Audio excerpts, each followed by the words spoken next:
What's up, you guys? American, welcome back to my channel. No, you grow up. So for today's video, we're going to cover my top 10 TMNT NECA comic book figures. So even though Mirage is like the main comic book line that I collect, I'm going to incorporate the last Ronin and the Archie figures that I have as well. I do only have one Archie figure, but it is going to be on this list. But it's one of the two NECA TMNT lines that I haven't made a top 10 video for yet. The one coming after this is going to be the live action movie top 10. Not really much else to say for this intro, so let's just start looking at my list. Alright, you guys, so here are my top 10 TMNT NECA comic book figures. And at this point, it's almost a ranking list of the figures that I have. There are very few unique characters that are still on my shelf right now, but that's because there's a lot of figures that I haven't opened yet, like the black and white figures I'm going to just keep in package because I don't really feel the need to open those. And there's a ton of figures that I've passed on, like I passed on the Bluefoot Enforcer and the Bluefoot Soldier because I know there's going to be regular colored versions coming down the road, and I'm just going to hold out for those because that is more what I want out of my line that I'm opening up and displaying anyway. Like I said, I'll get the black and white variants here and there, but I'm just going to leave all of those in package. And I know the color schemes for this line are kind of all over the place as far as the Mirage line is concerned, but I'm just going to get figures that I feel like fit the bill with me. Kind of wish they would have came out with a red shirt Casey before. I definitely like him a lot more than the gray shirt version. We'll talk about that when I get to that figure. While most of the figures are from the Mirage line, there are a couple Ronin figures on here, and it looks like that line's going to start ramping up. And a lot of those figures look really great. Like that Foot Soldier looks really good. All the turtles look really cool. Karai looks absolutely hideous. She might be one of the few figures that I don't get from that line. And as I stated in the intro, I'm not into the Archie line, and that's not because I don't like the figures, it's because it just doesn't really mean anything to me. I've never even read any Archie comics, and while figures like Dreadmon and Jaguar look cool, they're just not really anything that I need because I do have to draw the line somewhere. At this point, you just can't buy everything, so you kind of got to pick and choose what you're getting, so I'm trying to stick to stuff that at least just means something to me. That being said, the reason I picked up the Slash is because I love Slash, and I think it's just a great looking version of him. I'll probably end up getting the Mondo Gecko from the Archie line as well because I just think he looks really cool. He almost looks like the PG-13 rated Mondo Gecko. He definitely looks like he's stoned out of his gourd, and I just love that aesthetic. So if the figures are cool enough, I will get them. I'm not going to get the wrestling turtles either, so it'll be nice to have a turtle set that goes up that I don't have to worry about at all. And I wish all of you guys that have waited for that line the best of luck when you're looking for it. Alright, so with all that stuff out of the way, let's start counting down these figures. So coming in at number 10 is Fugitoid. So this is one of the first figures that came out in the line. He might have been the first major retail release. I can't remember for sure. So when I say that, I'm just referring to like the wide release figures and not like the Loot Crate Shredder or any of like the Comic-Con exclusives or the original NECA Turtles that came out way back in the day. So as far as for like the reboot of the line, I guess he would be one of the first figures that came out. And right off the bat, you could just tell this line was going to be a little bit different. Like the paint apps on him are just a lot better than they are for the figures with the Toon line. And I feel like that's where Mirage figures really outshine the Toon figures, is their paint is just spot on. Like a lot of the Toon figures either have a lack of deco or their deco is just a little bit sloppy, and you don't really see that a lot with this line. There's only a couple characters that have the cell shading on them like this for the Mirage line, and I feel like NECA actually does it really well. I feel like Hasbro has a lot of trouble with their cell shading, and NECA seems to do a pretty good job. Fugitoid is one of those characters that shows up in pretty much every Turtles iteration at some point or the other. Oddly enough, he was never in the 87 cartoon, which is always weird to me, but he did make his way into the toy line, and while he's not a mutant, he was a character and a figure that I always liked. Coming in at number 9 is the Wanderer figure. So this is objectively just a very cool figure. I do like it a lot, but as far as like a character that you really care about, it's not really very high on the list. He only appears in one issue. I want to say it's issue 17. I could be wrong. And it's basically just like a what if story. I don't really think it's spoilers at this point, but this is Michelangelo. But if you didn't know that, you never really have any way of knowing that. He comes with a lot of different weapons, which is really cool. Like another figure on this list, it's a Best Buy exclusive, which I'm just going to keep saying this is the weirdest place to start getting NECA exclusives. But I feel like this is a figure that is what an exclusive should be. If you just want an objectively good looking turtle figure that you just need one of and you don't have to worry about getting all 4 brothers, this is a really cool one. I said it before in my opening video when I opened this guy, there's always just something a little bit off-putting when the turtles don't have their masks on. I don't know what it is, it just always kind of throws me off, and that really is my only nitpick with this figure. All of his paint is really on point, just like all the Mirage figures, and I definitely don't regret getting this guy at all. It is a very cool one-off figure. Coming in at number 8 is Splinter. So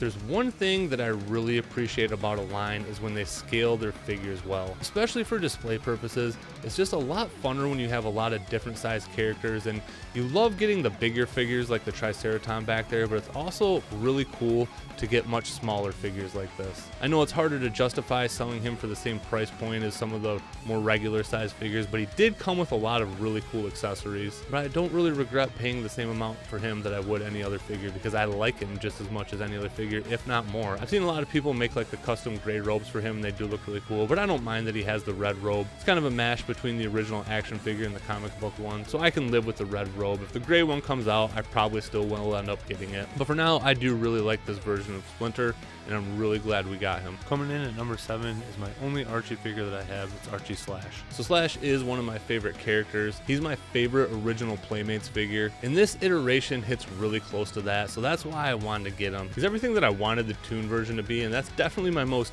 disappointing version of Slash. And I don't know what came first. I don't know if this version, the action figure, or the video game version came first, but they definitely all borrow from each other. Like, he has the same exact shoulder pads that the action figure does, the same belt, the knee pads look really similar, so even though it is a comic book figure, you still get the Playmates feel out of him a little bit, and that is something that I like with the comic book figures. I like when you can tell the action figure did draw from the comics, or in this case, I don't really know which came first, but I like that it has those similarities. If the video game line does come back, I'd really like them to use this buck to make a video game Slash. I think that would be one of my all-time favorite figures if they did that. I do like the Super 7 Slash a little bit more than this guy, but he is a top 3 Slash for me, probably right behind the Playmates version. Coming in at number 6 is the Urum. So I've talked about this guy a few different times because I've opened him in 2 different opening videos. I do have 2 of these guys, and I plan on getting a 3rd. And it was honestly a figure that I was going to pass on at first, but when I saw him in store, I'm like, man, that looks a little bit cooler than I thought it was going to. But it wasn't until I got him home and opened him for my opening video that I really appreciated how cool this figure is. So I've never liked the backside of a figure as much as I like this guy, but he just has so much detail and intricate sculpting and painting, and I feel like it is one of the most detailed NECA turtle figures. Just like the fugitoid, he has the same kind of cell shading, and they did a really good job on him as well. But it is the line work that I'm the most impressed with. Everything is just so crisp, and I feel like if this was a Toon figure, it just would not look this good. So like I said before, this was a figure that I almost passed on, and I'm really glad that I did end up getting him because he is one of my favorites. Maybe I will end up getting more of 3 for him, I don't know. I recommend if you guys have not picked him up yet. Coming in at number 5 is the Sinja. So pretty much everything that applies for the Urum applies for this guy. I knew I was going to get him. I ordered him the same time as the Wanderer. He is the other Best Buy exclusive, and I'm definitely going to pick up a couple more of this guy too. He just is, like I said, it's not really anything you care about. He's just a random army builder, but he's just done super well. Like, he just looks like a super cool cyborg. I really like this shade of blue. All the paint on him is really crisp. I like the visor on the helmet, and he actually does come with an alternate head, so when you army build these guys, you can get a couple different versions out of him. I like that he has the holster for his pistol and the sheath for his sword, sheath, scabbard, whatever it is, and he just looks great. Like, the Ronin figures all look really, really cool. I can't wait to see what we get next. Like I said, outside of that Karai, I think it's just going to be a very, very cool line to go along with the Mirage line and the Archie line. So coming in at number 4 is what everyone is referring to as the Lost in Turtles. I've always referred to them as the Return to New York Turtles. I feel like it was kind of a slow transition. I don't know if they necessarily just took this form right when Lawson did take over, but regardless, these are really, really great figures. I have Raph here, but like always, he represents all the brothers, and even though they are the same body, they do have different paint variations on them. Like, all their marks on their shells are a little bit different, but basically they're the same figure. I'm really happy we finally did get comic book version Turtles, because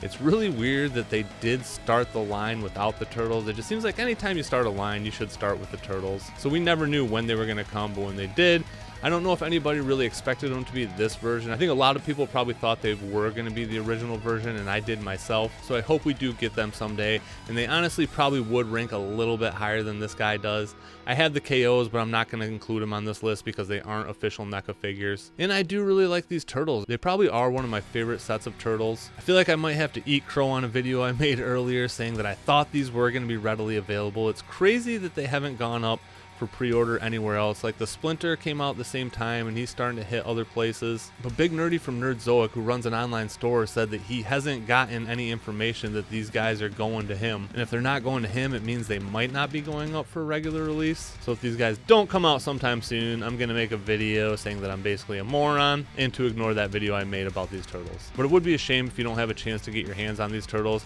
I waited on getting a second set because I did feel like they were gonna be really easy to get. So I hope they do come out again because I would like to get a set of these to keep in package. If they do come out again and you don't have them, high recommend for me. They are a really good set of turtles. So coming in at number 3 is the red shirt Casey. So I like this version a lot more than the gray shirt version. I feel like the red shirt just does pop a little bit more. It just makes him stand out. And I like these alternate arms that he comes with. These wrist wraps look a lot cooler than the gloves. I like the white for the tennis shoes. They just make them look a lot more like tennis shoes and less like boots like the gray version has. And with those couple tweaks, to me, it just feels like a way cooler figure. This might be in a running for my favorite Casey figure right now. If it wasn't for the gap between the torso and the hips on the Super 7 one, he would easily be my favorite figure. But with a huge QC issue on like that, it does just bring him down a couple points. So this guy is in a tight running with that one. I like him a lot. Objectively, he probably is the best Casey figure, and I feel like he's worth double dipping on if you did get the gray shirt version. So high recommend for me, one of my favorite figures of the year for sure. So coming in at number 2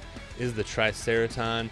And this guy is still probably a front runner for my favorite figure of the year. And objectively, he is one of NECA's best figures they've ever done. Like just the paintwork and the shading on him is just well above and beyond what you usually see from NECA. He has this texture going on all the skin that's exposed. His ripped clothes look really good. And I just don't have enough good things to say about this figure. He's big and chunky. And just like I said with Splinter, I like it when you get a big variety of sizes in an action figure line. And from this guy to Splinter, we just have a really good array of sizes. So like I said, this guy is a front runner for my favorite figure of the year, and it might be a little bit of bias that keeps him from being my favorite comic book figure right now. And even though he isn't my favorite figure period, he is my favorite Mirage figure right now. And I think the only one that's really going to give him a run for his money anytime soon is the Rat King figure that's coming out. Alright, so my number 1 figure is the NECA Last Ronin armored version. He was my number 1 favorite figure from last year.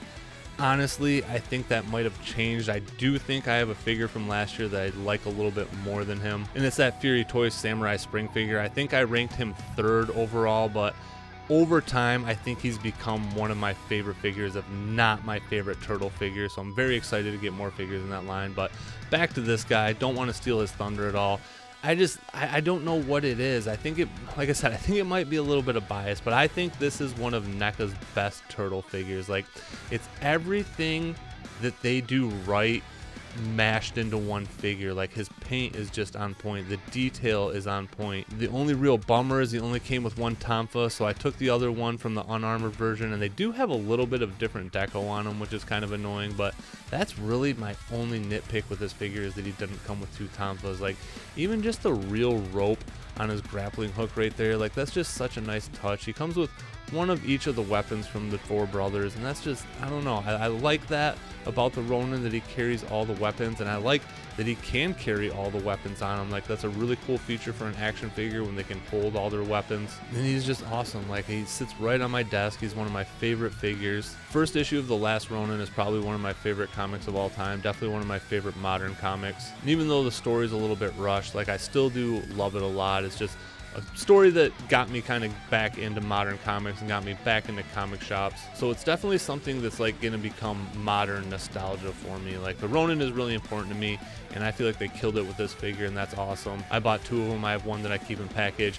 I just got the black and white one, and like I said, with my black and white figures, I just like to keep those in package, so I probably won't open them up because I don't even like him more than this version anyway. And unless I'm gonna like the figure more, I don't really have a reason to open up a second version of one. So let me know what you guys think. What are some of your favorite comic book figures that are out right now? I'm sure a lot of you would have some of the Archie figures in your top 10 list. I'm gonna do a live action top 10 list here soon, and then after that, I've pretty much covered every line that NECA does that has at least 10 figures in it. So after I knock out the live action top 10, I'm gonna do a top 10 with every line. So it'll be like my ultimate top 10 NECA figures list. Thank you guys for watching. Thank you guys for listening. Thank you guys for sticking around, for liking my videos, commenting on my videos. And I know they're coming few and far between, but I'm still going to keep chipping away, still going to keep making content. I love doing this, and I hope you guys like watching my videos. So take it easy, be safe, and I'll catch you guys later. Peace.